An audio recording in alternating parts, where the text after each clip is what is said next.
आप सब भी भाई साहब लड़की देखने गए होंगे। तालियां तो विनोद जी बिना कहीं भी बजा रहे थे, लेकिन क्या है कि वो लड़की बहुत मोटी थी, तो अच्छा। वो उनके वजन के कारण है ना, तालियां बज नहीं पा रही थी, हाथ उठ नहीं पा रहे थे इनके। मैं मेरी तो समझ में राजकुमार जी का नहीं आ रहा। राजकुमार जी आप अपने ऑफिस पे तो ले गए हमारे को। हाँ।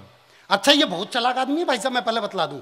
हर वैलेंटाइन डे पे 40 वैलेंटाइन कार्ड खरीदते हैं गले, और सब पे लिखेंगे आई लव यू मेरी जान, और सारी कॉलोनी में बंटवा देंगे। मैं बोलूंगा भाई साहब ये क्या करते हो? कह रहा पिछली बार 20 बंटवाए थे, 4 डिवोर्स के केस आए थे भाई। नहीं देर तक पहुंचेगी, लेकिन आप ताली बजाओगे देख लेना।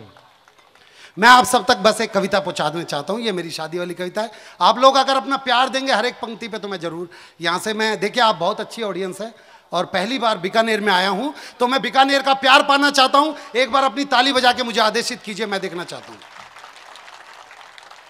भाई आप लोग भी ताली बजा दो प्लीज भाई। हाँ ये कि हम अपने पिताजी के साथ अपने अपने अपने अपने अपने पिताजी अपने पिताजी अपने पिताजी अपने पिताजी अपने पिताजी अपने पिताजी इसलिए बोल रहा हूं क्योंकि हमारे देश में एनडी तिवारी जैसे लोग भी हैं भाई साहब। कि हम अपने पिताजी के साथ अपने लिए बहू देखने गए थे, फोटो में तो जच गई थी, अब हूं बहू देखने गए थे।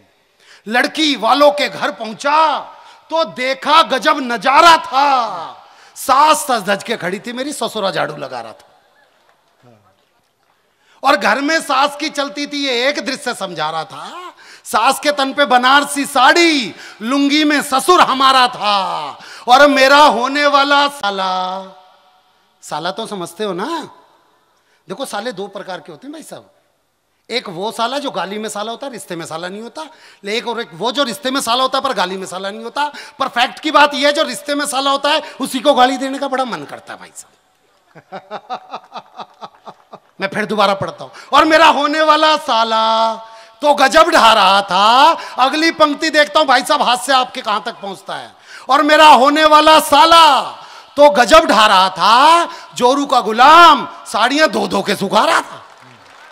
वाह। और मेरी थोड़ी सी चिंता तो इस बात से भी बढ़ रही थी, मेरी थोड़ी सी चिंता तो इस बात से भी बढ़ रही थी, मेरी होने वाली साली पड़ोसन की चुटिया पकड़ के लड़ रही थी। साली तो समझते, अरे तुम तो बहुत अच्छे समझो साली को। भाई साहब डीजे पे खड़ा हुआ जीजा, पहले उससे सास बोलती है अरे दामाद जी थोड़ा सा तो नाच दो। अरे ना बस मुझे अच्छा नहीं लगता मम्मी जी। फिर उसका ससुर बोलेगा अरे बेटा थोड़ा सा, नहीं पिताजी मुझे ये सब चीजें अच्छी नहीं लगती। फिर साला बोलेगा जीजा जी नाच के तो दिखला दो। और साली से पीछे से इतना बोलेगी जीजा जी नमस्ते। यार तुम मानोगे नहीं, आ जाओ फिर डीजे फ्लोर पे। ये होती है सालियां।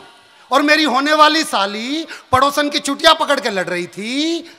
ससुर ने अंदर बुलाया, सोफे पे बिठाया, और जैसे ही हम सोफे पे बैठे मुंह से निकला उई, उठ के देखा तो सोफे पे गड़ी हुई थी सुई।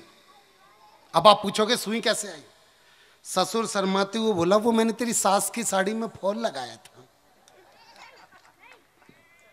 पिछली बार फॉल लगाया था तो ज्यादा तालियां बज गई थी भाई साहब। ससुर शर्माते हुए बोला वो मैंने तेरी सास की साड़ी में फॉल लगाया था और जल्दबाजी में इस सुई को उल्टा मैंने ही गड़ाया था। खैर उसे चाय नहीं मैं कह सकता, हमारे लिए जो आई थी लगता था जैसे चाय नहीं बाबा रामदेव की दवाई थी। और चाय के साथ जो बिस्कुट आए थे, तालियां तो अब बजाना, और चाय के साथ जो बिस्कुट आए थे लगता गलती से परोस दिए, कुत्तों के लिए मंगवाए थे। एक तरफ तो मेरा, और इस अगली पंक्ति पे सारी महिलाएं ताली बजाएंगी, मैं लिखवा लूं मेरे से। और एक तरफ तो मेरा ससुर अपनी बकवास बातों से मेरा सिर धुन रहा था, बगल में खड़ा लड़की का जीजा स्वेटर बुन रहा था। ससुर ने तभी बेटी आ जाओ कहकर आवाज जो लगाई, 2.5 हाथ का घूंघट करके वो लड़की फिर आई। मैं बोला जी मैं ये नीचे तो नहीं जाएगा ना इससे।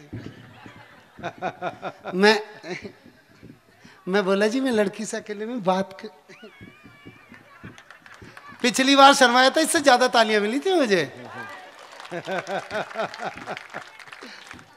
मैं बोला जी मैं लड़की से अकेले में बात करना चाहता हूं। ससुर बोले आइए समधी जी, मैं आपको अपनी रसोई दिखाता हूं। उनके जाते ही मैंने पूछा, अब भाई साहब लड़की और मेरे बीच में बातें हो रही हैं, बस 2 मिनट के लिए आप सीरियल छोड़ के आएंगे, ये बड़ा त्याग किया आपने मेरे लिए। बस सास बहू के जितने भी सीरियल छोड़ के आई मैं नमन करता हूँ आपको, लेकिन अब पंक्ति देखना। अब मैं लड़की से डायरेक्ट बात कर रहा हूँ। मैं बोला हेलो, क्या नाम है तुम्हारा?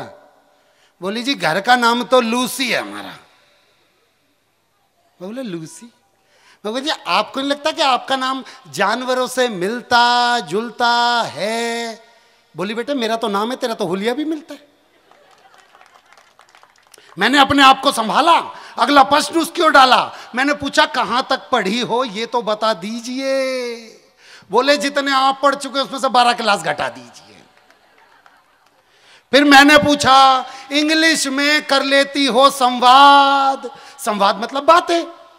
मैं बोला इंग्लिश में कर लेती हो संवाद? बोली इंग्लिश वो तो देसी पीने के बाद। फिर उसने पूछा आपको किस नाम से जानते हैं? मैंने बोला जी बंदे को विनोद पाल के नाम से पहचानते हैं। बोली बेटा जिस तरह से तो तुक से तुक मिला रहा है, मुझको तो कोठारी जी का कोई रिश्तेदार नजर आ रहा है। बोला सच सच बता, क्या तूने कभी नापा सर में कविता सुनाई है? और यह भी बता कि तेरी कविताओं से कितनी कमाई है। अब ये अगली पंक्ति में मंच पे बैठे सभी वरिष्ठ कवियों को समर्पित करता हूं कि क्यों आज एक कवि को चुटकुलों का सहारा लेना पड़ रहा है। अगर आप तक बात पहुंचे तो आप ताली बजाना। बोली सच सच बता तेरी कविताओं से कितनी कमाई है? मैं बोला है पागल लड़की, क्या तेरी समझ में नहीं आता है आजकल एक कवि का घर एक कविता नहीं एक चुटकुला चलाता है। वाह वाह वाह वाह वाह। बोली वाह बेटे, हास्य में व्यंग मार रहा है, प्रताप जी के सामने यूसुफ जी की उतार रहा है। फिर तो उसकी इच्छाओं की शुरू हुई बरसात और कुछ ही देर में पता चल गई हमको अपनी औकात। बोली नेता का रिश्तेदार नहीं, तू करता भ्रष्टाचार नहीं, तू पास तेरे कार नहीं है, ढंग का कारोबार नहीं है, कंप्यूटर पे अकाउंट नहीं है, जेबों में अमाउंट नहीं है, कंपनी का मोबाइल नहीं है, कपड़ों में स्टाइल नहीं है, HP का लैपटॉप नहीं है, तेरे संग स्कोप नहीं है। वाह वाह। सर से लेके पांव तक मुझको लकवा मार गया। एक लड़का होकर के मैं मॉडर्न लड़की से हार गया। अब तो जिस भी मंच पर जाता हूं बस यही 4 पंक्तियां गुनगुनाता हूं। अब मेरे काव्य पाठ की आखिरी 4 पंक्तियां आपको देना चाहता हूं और चाहता हूं जितना भी सदन हो मुझे जाते हुए प्यार दे। और अब तो जिस भी मंच पर जाता हूं बस यही 4 पंक्तियां गुनगुनाता हूं कि जमीन पे रह के क्यों आसमान ढूंढते हो, पतझड़ में घर बसा के क्यों बागवान ढूंढते हो, और शादी ही समस्या की जड़ है कुंवारो, क्यों अपनी मौत का सामान ढूंढते हो, क्यों अपनी मौत